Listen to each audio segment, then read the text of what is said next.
kung sino man ang para sa iyo na nilaan ng Diyos, critical yan sa purpose mo. Ano sabi ng Lord? It's not good for a man to be alone. I will make a suitable, everybody say suitable. Napansin nyo, hindi sinabi ng Lord, I will make a compatible partner. Hindi kasi porket compatible, suitable. And marami sa atin na di-deceived kasi ang habol natin, compatibility.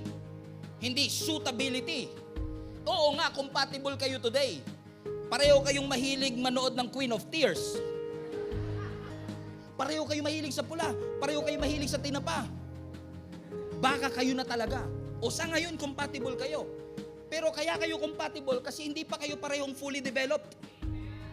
Amen? Bakit? Kailangan mo ma-realize, mga kapatid, take your time.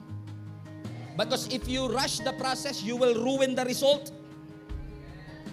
Marami akong kilala nagsisettle for less kasi hindi nila nare-realize yung magnitude ng assignment ng Diyos para sa kanila.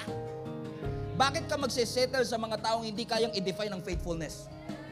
Bakit tayo magsisettle sa mga taong hindi kayang i-define ng commitment? Ba't tayo magsisettle sa mga taong walang standard sa buhay?